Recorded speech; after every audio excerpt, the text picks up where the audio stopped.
All right. So, welcome to the right place. Glad to see you all here. Who was here yesterday for our workshop on note taking? All right. Two. Great. So, there's a couple of things that we're going to make reference to from that workshop yesterday, but for those of you who weren't here, the full presentation will be available to you on our website. So, today we are talking about plagiarism, and we're encouraging you to do the right thing. So, first of all, what is plagiarism? Do you know? Yes. What, a little louder?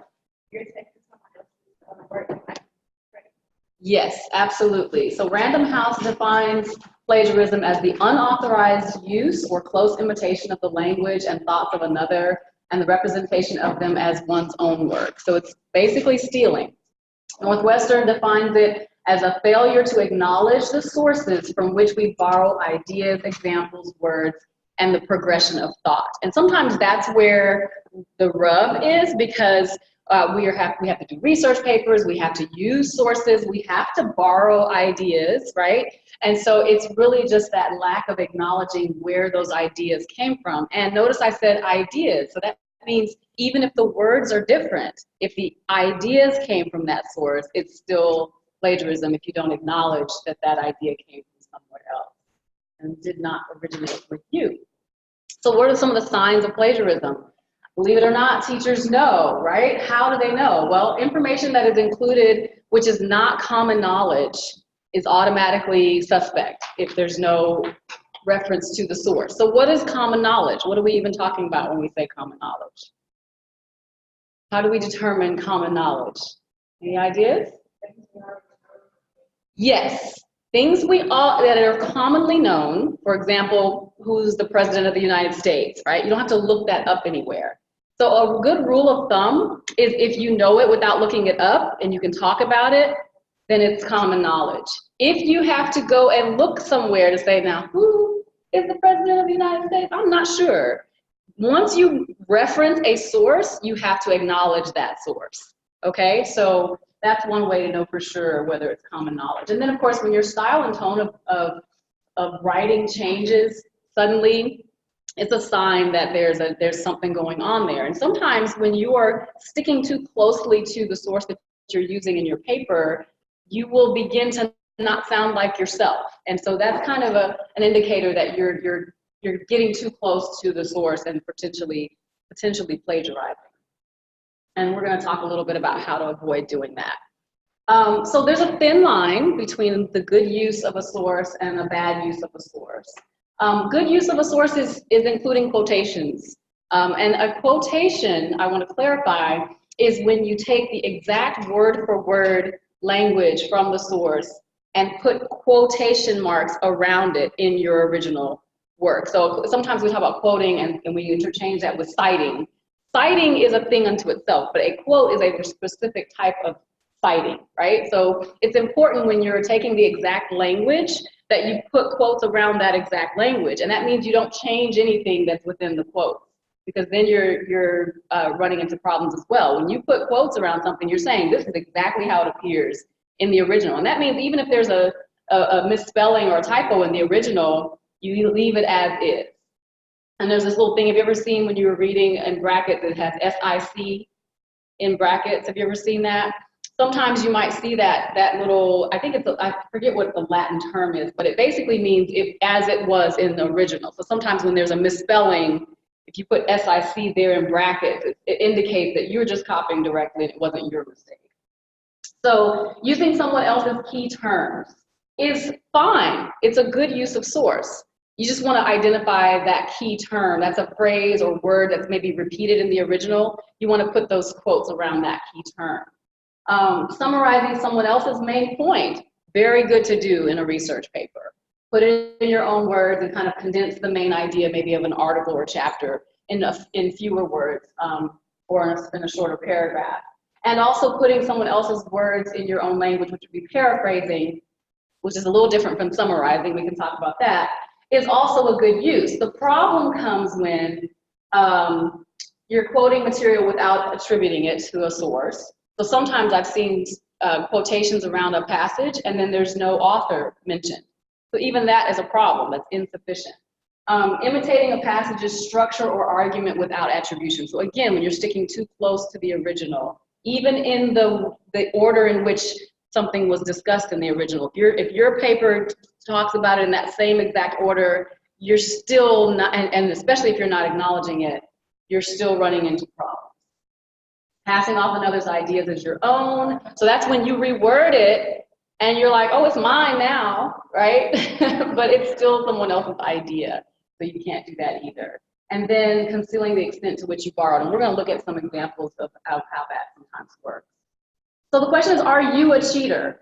75% of college students admit to cheating, according to Huffington Post. 1 out of 3 high school students admitted that they used the internet to plagiarize on an assignment. I hope that wasn't any of you. 40% of college students admit to cheating on written assignments, according to another survey. So I won't ask for a show of hands for those of you who fit into any of these categories. I'm trusting no one does. And you're here, so that's a good sign. I have a handout coming around, which is yours to keep. And I want to just share a couple of portions from here with you. I want to bring your attention to. Notice under the paragraph, honesty matters. It says, citing sources is a powerful tool in academic writing. Citing lets you introduce ideas to analyze, to disagree with, or to use as evidence. You might cite sources to establish the context for your own ideas, to provide an overview of opinion or range of approaches, or to explain what others have learned or thought about your topic. When you use citations in these ways, you are building your own credibility and demonstrating that you understand the issues involved. So you don't want to miss the point of citing. It's not just to stick in some stuff in a paper that's due. It's a way to basically educate yourself on a topic, find out what others have already said or written or done in this area, and then demonstrate your knowledge, the knowledge that you've gained from doing that research, from reading the works of others, and doing so by saying, well, here's what others have said, and here's how I'm using it, or here's a way to support something that I'm arguing in my own paper. And that's very important. Also, you should know in the next section there, it says your teachers are savvy. There are consequences for cheating, right? And your teachers have ways of identifying when that has happened. And I know that there may be teachers that utilize some of the technology that allows them to scan papers and see how much has been borrowed and to determine the extent to which it has. And sometimes they don't even have to do that. They're able to just recognize the difference in your writing or the language or see the lack of acknowledgement. And there are consequences. They may give you a failing grade, give you a 0, and the university counts that under the umbrella of academic integrity. And when you're in violation of that, there could be other consequences as well. And it also signals that you're just not a trustworthy person, right? You know, when someone lies to you, do you trust them anymore, right? It's kind of that feeling as well. When a teacher finds that a student has plagiarized, the trust is gone. So like when your grandma gets sick and you need, that teacher to have mercy on you because you got to be out for a couple of days, if that teacher knows you to be someone who cheats or plagiarizes, they're going to be a lot less sympathetic. It just sort of puts you in that category of suspect, right? And you don't ever want to go to that place. When you plagiarize, you also do yourself a disservice. Again, as I said, the goal of doing research is to educate yourself. That's why we're here, right? You want to get a job, you want to succeed and do well in life, right? Is that why we're here? I thought so. I think so. But you do yourself a disservice if you undermine or undercut that process of learning. So I know research is hard, or so we think, but actually it isn't. It just takes time. And if you allow yourself the time to do the work, it isn't that hard at all. And you will benefit greatly from the process. So there are 3 steps to avoid plagiarism. First of all, research. Second is note-taking. And third is documenting. And we're going to talk about each of these. So when we talk about doing research, You want to, first of all, just go ahead and upfront when you're given an assignment, and usually research assignments, you're given a good bit of time, lead time ahead of that thing being due. So don't go, oh, I got 3 weeks, plenty of time, and wait until a few days before. You're gonna mess yourself up every time. The reason the teacher gives you 3 weeks or a month or tells you this is due at the end of the semester is because you're gonna need all that time to do it well. So go ahead and assume it's gonna take longer than you thought. Go ahead and assume you're gonna spend some time in the library, either online or physically in the space. And you want to allow time for gathering materials. Suppose you find a perfect article that you want to use, but the library doesn't have it. If you give yourself time, they can do interlibrary loan and get that thing in a couple days, and you're still in a good place. And then you want to give yourself time to read through the things that you find. That is most important for avoiding plagiarism. So when we talk about reading, we're talking about taking the time to do that. And here's how. First of all, you space out the time that you spend with that thing, especially if it's a complicated thing that you're reading, right? Don't try to tackle it all at once. You know yourself. We talked yesterday about good study skills. So, if you need to chop it up into 20-minute time periods and give yourself time to take breaks and things like that, do that. Don't set yourself up for failure by saying, I got 3 hours to get this whole thing done and I got to do it in this time period. Because if you know that's not how you operate, you're going to run into problems. So get an overview of that thing that you're reading, whether it's an article or maybe a chapter from a book, and then see if you can kind of summarize that in a sentence. What was this whole chapter about? What was this whole article about? What's the main point? Guess what? The title will give you a hint as to what the main point was, right? So start there. Then give yourself time to go back through it and read it a second time through. Those of you who were here yesterday, remember we talked about this. Section by section, and then with each section of that longer thing that you're reading through, just summarize in a sentence in your own words, what was this section about, and what was this section about, and that way you're basically creating an outline for yourself of the entire thing. And from that outline, you can then write your paper and incorporate that source, because you'll at that point have written notes in your own words, and then you can go from your notes to incorporating those ideas into your paper. Just making sure that you acknowledge where those ideas came from. We're going to look at how to do that in a little bit. So, do you sometimes have trouble understanding what you read? How many of you have come across something and been like, I don't know what that was about? Okay, I figured you'd say that. So, what should you do? What you never want to do. Ask for help. It's okay. There is help. This is why you're here in an institution of higher learning. All the resources that are possible are available to help you. And you would be stupid to not understand something and not ask for help. How many of you have gotten sick and not gone to the doctor? Why? Why? When there's medicine available, go get the help, all right? So first of all, email your teacher. See if you can set up a time to work through whatever it is that you're not understanding. Maybe partner up. If that super smart kid who sits in the front row of your class seems like he's having no problem, make him your best friend, right? Or get a group together, right? There's strength in numbers. Sometimes what I don't understand, you understand, and we can kind of share and help each other out in that way. And then third of all, you actually can call on us. You can come and make an appointment. This is a writing center, but guess what? I'm a teacher, she's a grad student, and we have really smart undergraduate students that potentially have taken the class that you're taking, or maybe are majoring in the same area that you are, and we can help you work through whatever it is you're having trouble with. So if all else fails, call on us. All right. Then as you're reading, you want to make sure that you're taking good notes, and this is how you're going to avoid running into problems. Sloppy note-taking increases the risk that you will unintentionally plagiarize. Unless you have taken notes carefully, it may be hard to tell where you cut and pasted something, or where you were paraphrasing in your notes. So how you take notes is also going to be really important. It's just too easy to when you're cutting and pasting, especially. Sign in for me, guys. Thanks. All right. So as you're taking notes, if you're cutting and pasting them into a Word document, make sure you put quotes around it so that you remember that you cut and pasted that.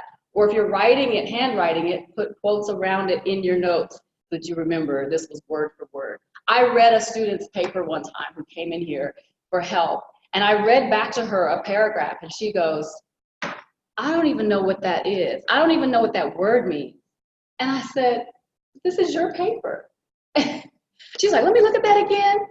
She had just cut and pasted some stuff into her paper, and when I read it back to her, it was clear that it really wasn't her stuff. And so she was like, okay, I'm gonna look at this again. So thankfully she was in here and we worked it out.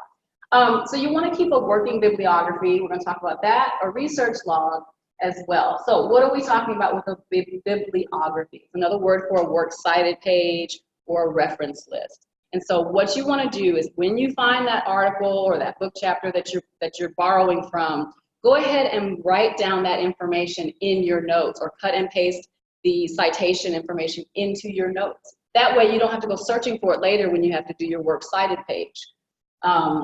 And you're always going to have a works cited page if you're doing a research paper. Purdue OWL is an excellent site and source for help with citing APA, MLA, whatever it is. If you just Google Purdue OWL and go to their site, they have step-by-step guidelines for any type of citation. You can just follow that format even in your note-taking. It will also be important for you to distinguish which type of source you have. So when you go to Purdue OWL, it will show you how to cite a book or an online article or an article that you access through a database. So you want to also be aware of the kind of source that you're using so you can cite it according to the guidelines. All right, so it's also a good idea to have a notebook that is solely dedicated to your research project. If you have your notes all over the place, you're gonna be in trouble, right? Because you're gonna be looking for that stuff and not find it and be like, okay, I'm just gonna put somebody's name on this, right? So if you just have a notebook that's this whole notebook is nothing but stuff for this particular research assignment, that way it's all in one place. And then as I said, if you have that bibliographic information for each of the sources that you're taking notes on, again, everything is right there, and you won't run the risk of using the sources incorrectly. So what I have here is an example of what your log might look like, okay? So at the top here is the title of the author and title of this particular book that I was reading, and I have written it in my notes in the format of that MLA requires for works cited entry. If you do this in a Word document also, you can just cut and paste that right onto your works cited page and it's already formatted. So this is note-taking, right? So there's a quote here from this article, from this book that I had included in my notes, and another quote down here. Notice it has quotes around it, right? And then here, these bulleted notes here are my opinion about that passage or what it is that this author is talking about. So as you're pulling those quotes, in your notes, write it what it is that is significant about that. What is it that made you pull that quote out? What does that mean to you? Do you agree with it? Do you disagree with it? That's the kind of notes you want to make for yourself as you're reading, because that's the stuff that's going to need to be in your paper as you're making your argument or presenting your case.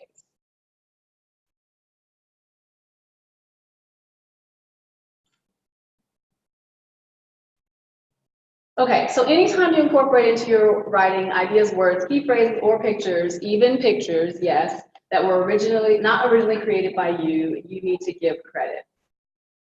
And when we talk about citing, what we mean is signaling to the reader where your use of that source begins and where it ends. And that's really important. So that means you're going to need to say things like, according to this author, to signal that you're about to say something that was said by someone else. Even if you're putting it in your own words, right? You want to signal that what you're about to say came from somewhere else. But then you also need to finish it, because if you go on from there to your next point, the reader doesn't know at what point you stopped borrowing from that source and started talking on your own about the subject, right? So the citation needs to be some kind of introductory phrase that says, here's where this information came from, and then followed at the end of that use with what's called the parenthetical. That just means what comes in parentheses.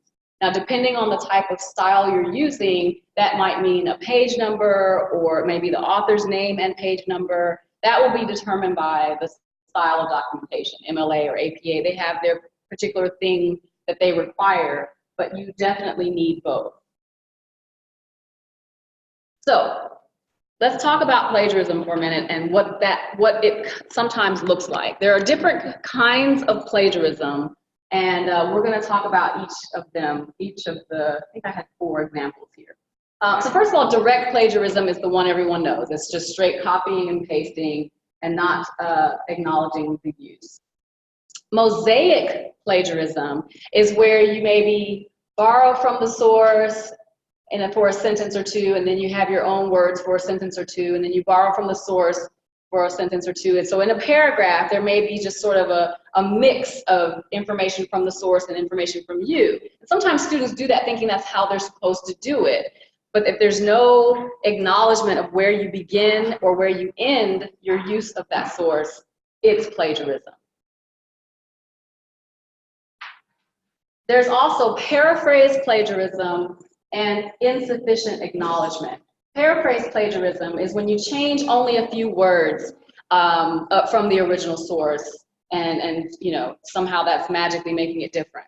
I don't know, I think in grade school some of us were taught to just use the synonyms of words from the original, and that's enough to paraphrase, and that's so wrong. I'm angry at every teacher who ever taught that, because a paraphrase is taking the information and the idea, understanding what was said, and saying it in your own way, period. And it's not sticking so closely to the original or just switching out a couple of words.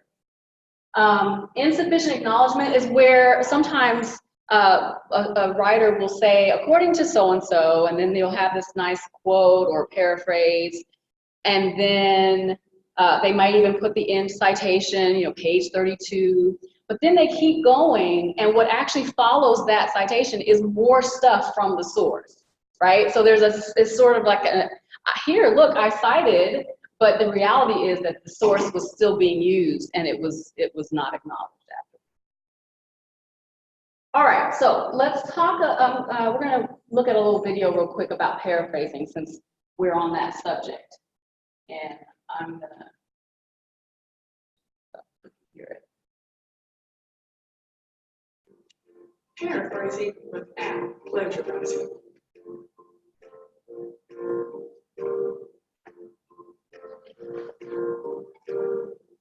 Many times when we're writing, a good way to avoid using so many direct quotes is paraphrasing. So what is paraphrasing? Paraphrasing is using the author's thoughts in your own words while giving the author credit for the original thoughts. This is a great way to condense or summarize an author's argument. Plagiarism is using someone's work and passing this work off as your own. Unfortunately, many times attempts at paraphrasing is actually plagiarizing.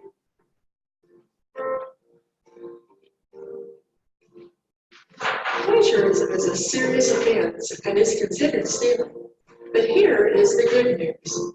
You can avoid plagiarism when paraphrasing in just 3 simple steps.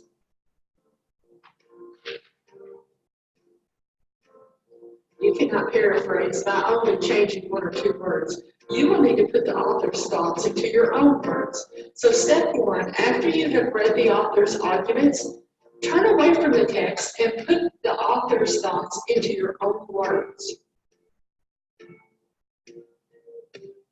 Step 2, imagine you are explaining the author's thoughts to a friend who is not familiar with the concept or does not understand. This will help you put the author's ideas into your own words.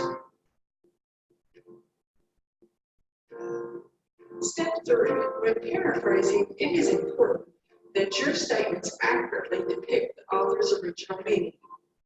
Although you have restated the author's thoughts in your own words, you must give the author credit so it doesn't appear that you are trying to pass off the author's work as your own. By following these 3 simple steps, you can rest assured your paraphrasing will not be plagiarism. All right. So, I am going to test you now to see how well you've been listening. Now, we're going to go through this together, actually. We just talked about paraphrasing, so let's see how we do. So we will be presented with 5 quotations, and we're going to select the student response that best paraphrases the original text. Y'all ready? Think you can do it? Here we go. Can you see this? So this is the original text. In psychology, an understanding of the methods psychologists use is important because research can be flawed, and knowing how research should be done can bring those flaws to light. So I'm going to let everyone, can everyone see the examples? Yes? Who cannot? Okay, I'll read them out loud. Oh yeah, that might help. Okay, so that was the original. Here's the first paraphrase, or the attempted paraphrase. In the field of psychology, understanding the research methods psychologists use is essential because research can be defective, and understanding how research should be done can bring those imperfections to light. Okay, that's the first one. Second one. In psychology, understanding the research methods of psychologists is important because research be imperfect. Knowing how research should be done can bring those imperfections to light. And the third one. To understand potential weaknesses in research, it's important to understand the methods used by psychologists. How many of you say number 1 is the correct one? Raise your hand. How many of you say number 2? Number 3? All right, majority says number 3. Let's see. Very good. All right, next question. The original says, people associate creativity with the arts only.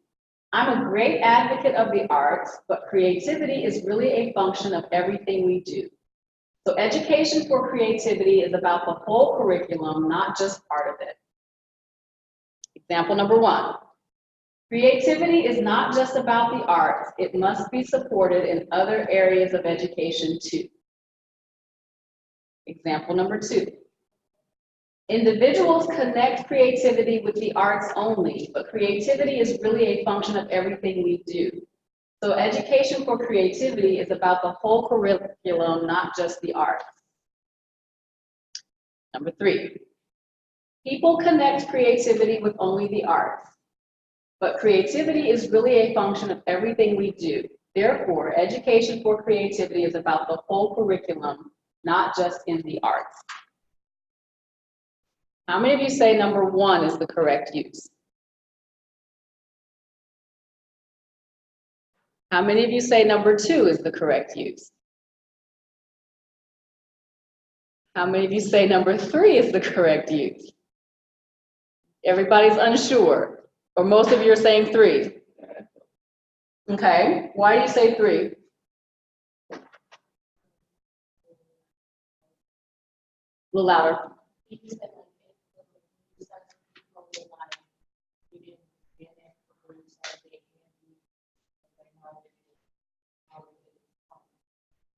Yes, that is true. And that source did that. However, what about the language? Because remember, this is a paraphrase, not a quote. Exact language should be in quotations, right? In a paraphrase, you're using your own words. So the original says, people associate creativity with the arts only. I am a great advocate of the arts, but creativity is really a function of everything we do.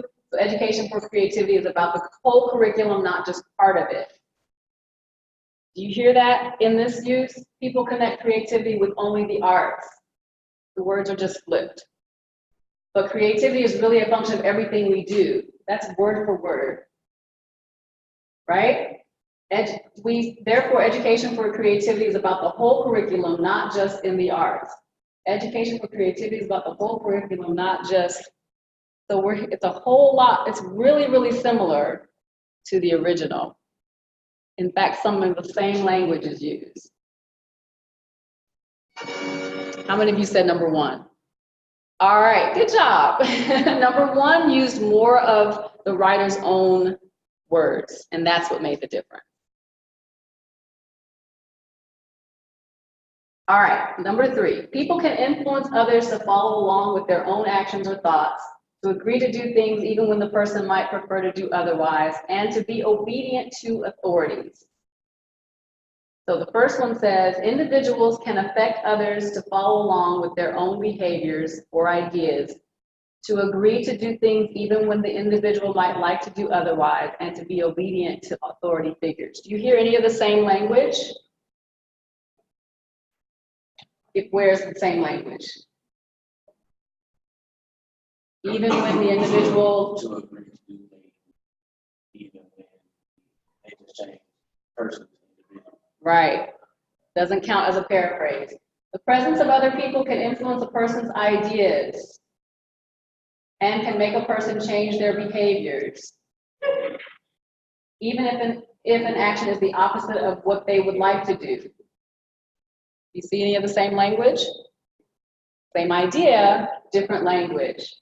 This one, people can influence others to follow along, word for word, like the original. So it looks like number two was the best one. All right, doing good. The original says, academic writing, like all forms of communication, is an act of identity. It not only conveys disciplinary content, but also carries a representation of the writer. So the first use says, in all forms of communication, including academic writing, the writer's own voice should be present. Second use says, academic writing, like other forms of writing, is an act of personality. It conveys disciplinary content, but also carries the personality of the writer, of the writing. I'm seeing some comments. Like all forms of communication, academic writing is an act of identity. I mean, we could stop right there. That's the first line. Yeah. So it seems as though the first one was our best one. All right, last one. The free, easy-to-use social media that has now permeated so much of daily life brings with it the opportunity to enhance learning, participation, communication, and engagement, to extend the classroom experience and or to enrich the online classroom. Number one is already a problem. Yeah, the free, easy-to-use social media, right off the top, we're plagiarizing. The second one, social media is regularly used in day-to-day communications, but it can, thank you guys, but it can also be used to improve interactions and learning for online students. Okay, let's check the third one. Social media that has now permeated so much of daily life. Here we go, permeated so much of daily life. Right. All right, good job, 100%. Okay,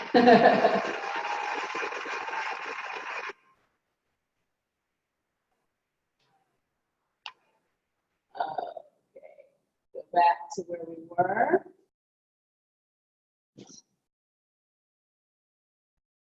All right, we're going to keep testing you. So, testing you again. Yes or no? Copying all or part of a paper from a book is plagiarism. Yes or no? All right, turning in a paper someone else wrote with your name on it. Buying a paper from a research assistance type company. Downloading material from the internet. All right. Using the same paper for one class that you wrote for another one.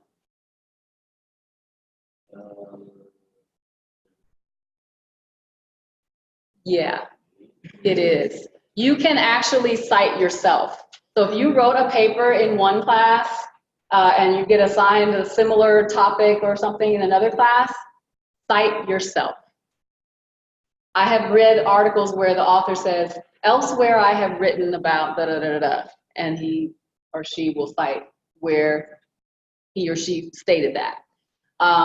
Trying to just, you know, turn in a paper from another class directly into the class, the new class, without Changing anything, just changing the header, definitely academic dishonesty. The expectation for that course is that you are going to do the work during the term that you are registered in, not that you're going to pull in some paper from somewhere else and just have it do double duty. So it is wrong to do that. All right, what about incorporating ideas and or wording that your roommate, parent, or writing center consultant gives? Is that plagiarism? You don't make credit. Okay, so when you're brainstorming with your friends or when you're bouncing ideas back and forth with the tutor, that's fair game.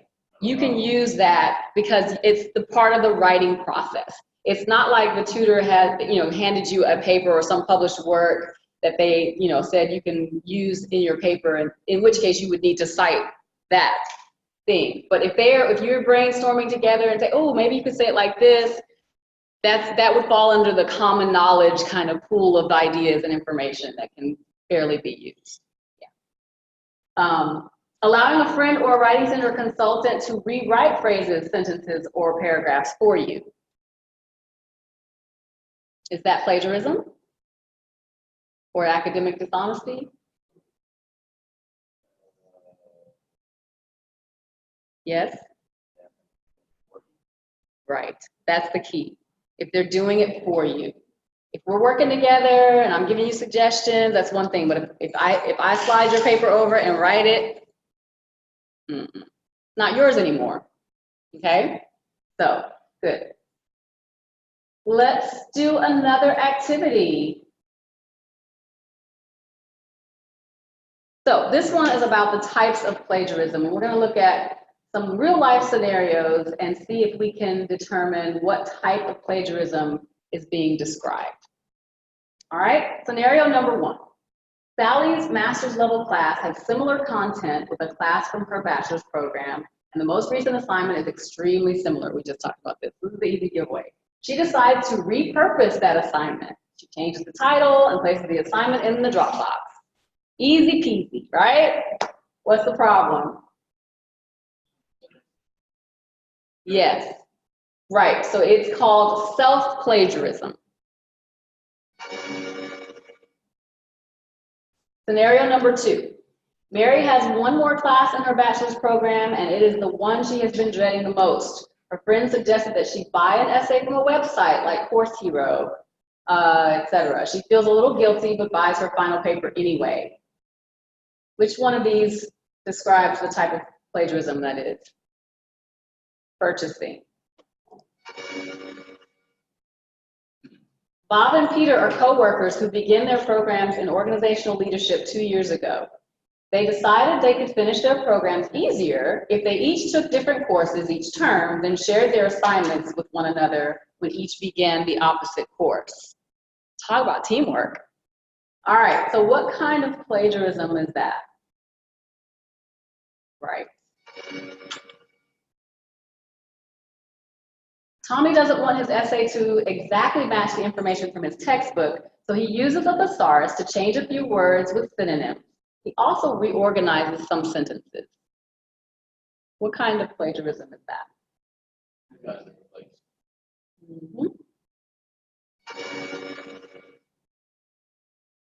Tina is running out of time to submit her final paper. To save time, she takes a paragraph from a medical website to provide background information on her topic and pastes it into her introduction. She told herself she'd go back to paraphrase the information she copied, but forgot. Yep.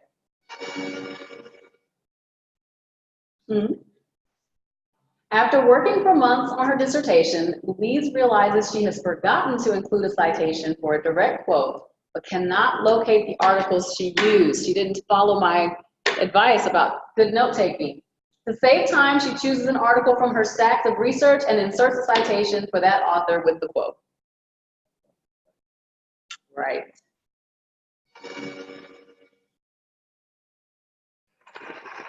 Well, you guys got 100% on all the exams. Good job. I think, let's see. The last one. Oops. All right, I think that was the last slide. Yes, it was. All right, are there any questions? Confused about anything? Unsure of anything? Wondering anything? How many of you feel like you learned something today? Okay, well, I have done my job if you have learned at least one thing. And as I said before,